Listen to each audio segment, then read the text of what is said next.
Mugisha muntu kiki Mugisha muntu kye yali ayogedde ku Museveni oba ku gavumenti ya Museveni kireetera omuntu okukkiriza nti Museveni mubi ku bbanga lye yakola naye. Nze ku level gye nakolako ne NRM bye nakolako nabyenenya ne mbibuulira n'eggwanga ne mbagamba ekyo nkimanyi kyali bwe kiti ne bwe kiti ne bwe kiti. Bye nakola mu poliisi byonna nabyogera. Bye nakola okubba akalulu byonna nabyogera ne mbisomesa eggwanga. Ne naabe engalo zange kati ziri kiriini. Buli kye nabonyaabonye eggwanga Uganda mu NRM nakyogera ne nkyenenya ne nkiteeka mu lwatu. Mugisha muntu kiki yali ayogedde? Mugisha muntu ye yali ame komanda mu lutalo lwa Konengulu. Mugisha muntu takimanyi nti Koni taliyo. Mugisha muntu yali atubuuliddeko biki ebyakolebwa mu lutalo lwa Koni. Mugisha muntu ayagala kutugamba nti ebintu ebyo byakolebwa nga tabimanyi nga tali on board.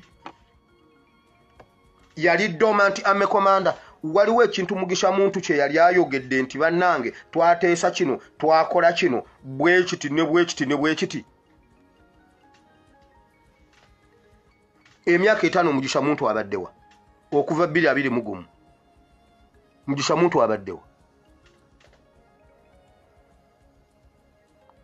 Bwobo balaba language body language yaabwe eyogera kye babadde bategeeza kye babadde batugamba.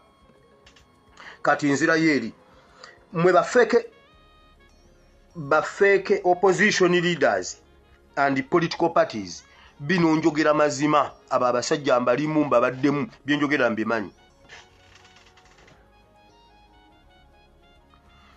Fake opposition leaders, fake political parties, fake politicians muwulire bino. Fake elders forum, fake religious leaders, fake cultural institution muwulire kino.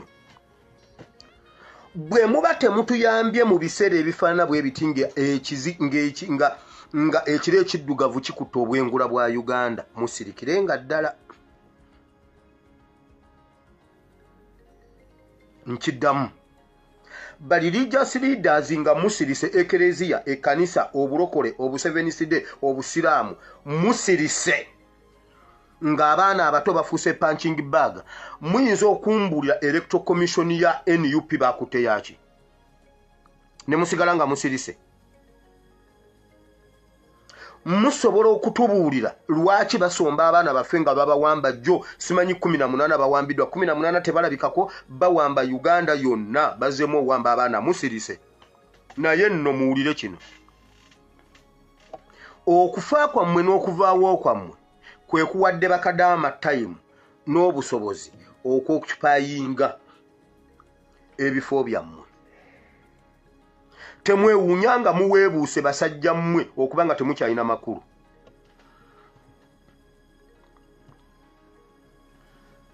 Abalamuzi temwewuunya okuba nga temukyalina makulu nga bakadaama. Waliwo omwana omukadaama yakoze video olunaku ennaku ezo.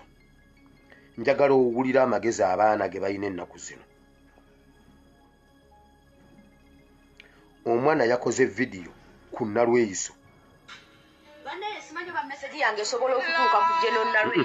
Mulimu oluyimba ate. Singa mbadde nyine ennamba yaabwe nali badde baweereza obubaka. Mulimu oluyimba lujja kunkuba strike. Video eyo genda oginoonye. Abaana balizoninga okusinga abalamuzi. Abaana bakola omulimu okusinga cultural institutions gwe zandikoze. Nti abantu babadde bawa obusuulu mu Buganda Land Board babamenya. Buganda Land Board esirise, Buganda esirise nga bamenya Abaganda. Buganda mwatandika ddi okubba Abaganda okubabba obusuulu ng'ettaka si lyammwe. Buganda yatandika ddi okubba Abaganda. Mubadde musolooza obusuulu ku ttaka eritali lyammwe. Buganda eyinza okubba abantu baayo. Oba omuntu ayinza okujja ne yeewangamya ku ttaka lya Buganda nga Buganda gwe nannyini ttaka n'abantu babo n'osirika busirisi osirike batulugunya abantu bo ng'osirise oli omu kuba tutulugunya oba waggwamu amaanyi tokyaliwo. Mukimanyi basajja mmwe mugenda kutuleetera okubeesonyiwa. Mukimanyi nti mugenda kutuleetera musirika mutya mu biseera ebifaanana bwe biti. Naye musooke nno muwulire okubeera ddoma nti kwammwe kwe kwasitula abaali tebasaanira. Mukimanyi nti kaakati Kyagulanyi afuuse Ssaabasumba mu ggwanga Uganda olw'okuvaawo n'okusirika n'okuweebuuka kw'abakitaffe mu Katonda. Mukimanyi nti Kyagulanyi Ssentamu ye Ssaabakabona mu ggwanga Uganda. Mukimanyi nti ye kitaffe mu Katonda. Okimanyi nti kati Kyagulanyi ye Ssaabasumba, Kyagulanyi ye Ssaabakabona, okimanyi nti Kyagulanyi ye Ssaabalamuzi, okimanyi nti Kyagulanyi ye Pulezidenti, okimanyi nti Kyagulanyi ye Katikkiro mu ggwanga Uganda, ye Katikkiro wa Tooro, ye Katikkiro wa Busoga, ye Katikkiro wa Buganda, ye Katikkiro. Mukimanyi nti Kyagulanyi atutte ebifo byammwe byonna kubanga ayimiridde mu biro bye tubadde tulina obbeetaagiramu. Wabula kati mutulinze mutuyite ku misinde. Era emijoozi gyafulumye, gula emijoozi n'eccupa, kubanga baasidde raani ng'Abaganda babagoba ku mataka musirise. Kati mumaze muli mu mbalirira kuno twagala miliyoni 6 ez'abaddusi. Senga gubeera mutwalo 2 kibeera kitegeeza era olwaleero ne palamenti ezze negula emijoozi ereese obukadde 7. Era olwaleero mu Bulange Omunyarwanda Mayiga asisinkanye supiika. Ebyo bye mutusinikirako ebinnyo mu Buganda. Mugenda kufuuka kiteezi. Buganda mugenda kufuuka kasasiro. Ng'ekkanisa bwe yafuuka kasasiro. Mpola mugenda muvaawo nga Kadaama atwala ekifo ekibadde ekya Buganda. Kuba bye mwandyogedde Kadaama yabyogera. Omuntu nalabira mmwe mujja kuca ku makya bantu mmwe nga mwetaaga abantu nga temubalabako. Ulya Bayibuli bwegamba. Waliwo nekyawandiikibwa, waliwo nebyawandiikibwa 2 byenzijukidde. Wulira.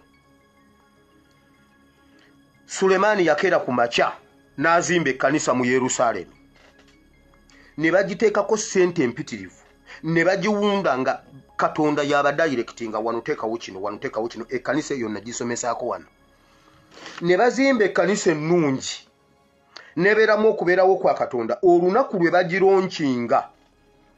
Bino bye byaliwo ebyandikibwa bintomedde wano leka mmale bijjawo. Ebyo mu Mirembe ssuula 7. Second Chronicles ebyo mu Mirembe ekyokubiri ssuula 7. Leka njiyitemu wano mangu eyina ennyiriri 22. Si ekigambo ky'olwaleero. Essuula ey'omusanvu. Awo Sulemaani bwe yamala okwogera omuliro ne guva mu ggulu ne gwokya ekiweebwayo ekyokebwa ne ssaddaaka. Ekitiibwa kya Mukama ne kijjula ennyumba. Bakabona ne batayinza kuyingira mu nnyumba ya Mukama kubanga ekitiibwa kya Mukama kijjudde ennyumba ya Mukama.